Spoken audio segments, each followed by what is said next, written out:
किसी ने बड़े कमाल की बात कही है कि कर्म ऐसे करो कि अगर कोई आपसे बोले कि तुझे तेरे कर्मों का फल मिलेगा तो वो आपको आशीर्वाद लगे, श्राप नहीं। नमस्ते, मैं हूं आरजे कार्तिक। एक बड़ी छोटी सी कहानी सुनाता हूं एक सेठ जी की, जिनके पास में बहुत सारा पैसा था, बहुत उन्होंने जीवन में कमाया, लेकिन घर में भोगने वाला कोई नहीं था। अपने माता पिता की इकलौती संतान थे, उनकी शादी हुई नहीं थी, तो ना पत्नी थी ना बच्चे थे। जीवन भर इसी में डूबे रहे, चिंता में कि होगा क्या, इतने पैसे का करूंगा क्या, होगा क्या इस सब का, इतना तो मैंने कमा लिया है, इसको भोगेगा कौन। परेशान रहते थे, दुखी रहते थे, चिंता में रहते थे। तो महात्माओं के पास जाते रहते थे, पूछते रहते थे कैसे क्या होगा। तो एक महात्मा जी ने उन्हें बताया कि एक छोटे से गांव के बाहर एक जंगल है जिसमें एक बाबा जी रहते हैं, और वो आपको विचित्र ढंग से समझा देंगे कि खुश कैसे रहा जाए।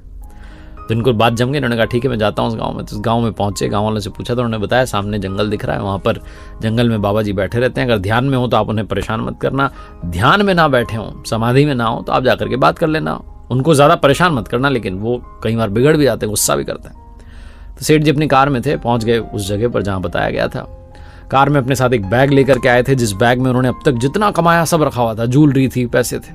जाकर के वो बैग जो था बाबा जी के चरणों में रख दिया और कहने लगे, बाबा जी मुझे बताइए कि खुशी मिलेगी कहाँ, मैं परेशान हो गया हूँ, मुझे फॉर्मूला बताइए, मैं सुख जो है नहीं ढूंढ पा रहा हूँ, सुख का एक क्षण मेरे जीवन में नहीं है, मैं परेशान हो गया हूँ। मेरे पास सब कुछ है, इतना कमाया मैंने, लेकिन परिवार में कोई है नहीं जो इस सुख को भोगेगा, मुझे समझ ही नहीं आता होगा क्या। बाबा जी ने सारी बात सुनी। उसके बाद वो जो बैग था उसको उठाया, आओ देखा ना ताओ, दौड़ने लगे गाँव की तरफ। एक मिनट के लिए तो समझ में नहीं आया सेठ जी को कि क्या हुआ, लेकिन फिर समझ में आया कि अरे तो मेरा बैग लेकर के भाग रहे हैं, चोर निकले, ये तो बेईमान निकले।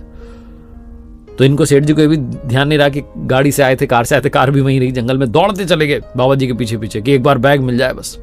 सेठ जी के दिमाग में चल रहा था कि कहीं गांव में कोई ऐसा घर तो नहीं जिसमें ये बाबा जी जाकर के इस बैग को छुपा देंगे और बाद में फिर पैसा वैसा निकाल लेंगे। तो बहुत कुछ उल्टा उल्टा चल रहा था। चिल्लाते जा रहे थे, बेईमान बाबा, ये वो, चोर बाबा, ये वो है। गाँव में भागते चले जा रहे थे बाबा जी, पीछे पीछे सेठ जी दौड़ रहे थे। गाँव वालों ने देखा तो समझ गए कि हमारे बाबा जी तो कुछ अलग ढंग से समझाते हैं, अलग स्टाइल है उनका। तो इसलिए गाँव वालों ने ज्यादा रिएक्ट नहीं किया, उल्टा सेठ जी के साथ साथ चलने लगे। सेठ जी गाँव वालों से कहने लगे कि कैसा बाबा तुमने रखा हुआ है, इसको भगाते क्यों नहीं, चोर है, बेईमान है, मेरा बैग लेके भाग गया, मैंने जीवन में जो कुछ कमाया सब लेकर के भाग गया, अब मैं करूंगा क्या। बाबा जी इस गली से उस गली से निकलते चले जा रहे, क्योंकि गाँव के सारे रास्ते बाबा जी को पता थे। उस गाँव में भिक्षा मांगने के लिए जाते थे तो सारे रास्ते उनको याद थे। सेठ जी परेशान हो गए, भागते दौड़ते चले जा रहे। फाइनली बाबा जी ने पूरे गाँव का चक्कर काटा और उसके बाद गाँव से बाहर निकलकर वापस जंगल की तरफ भागे। सेठ जी ने देखा तो बैग बाबा जी के हाथ में था। सेठ जी को लगा चलो कम से कम गांव में तो नहीं छुपाया, लेकिन जंगल में पता नहीं कहां छुपा दे। सेठ जी और स्पीड से भागे, बाबा जी जंगल में कहीं दिखाई नहीं दिए।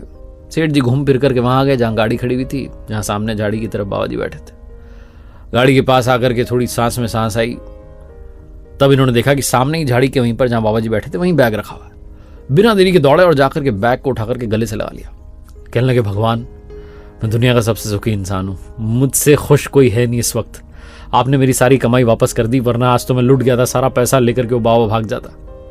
जहां ये बात सेठ जी बोल रहे थे तभी झाड़ी के पीछे से बाबा जी छुपे हुए थे, बाहर आ गए और कहने लगे, हो गया ना खुश, मिल गई ना खुशी, अब सबसे सुखी इंसान बन गया, बिना देरी के भागो, वरना मैं तुम्हारा बैग लेकर के फिर से भाग जाऊंगा।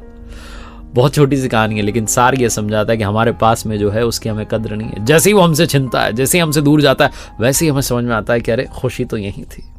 जो मिला है उसमें भी खुश रहना शुरू कीजिए, जो प्राप्त हुआ है उसको पर्याप्त मानना शुरू कीजिए। और जीवन में कई बार आपको लगता है कि मेरे पास तो कुछ है ही नहीं, जो मिला है अगर वो दूर चला गया ना तो तुरंत आपको वैल्यू समझ में आएगी, तब आपको लगेगा कि अरे मैं तो सबसे दुखी इंसान हो गया। तो जो खुशियां आप तक पहुंची हैं उनका भी लुत्फ उठाना शुरू कीजिए। एक बार फिर से वही बात जो अक्सर आपसे कहता हूं, कर दिखाओ कुछ ऐसा कि दुनिया करना चाहे आपके जैसा।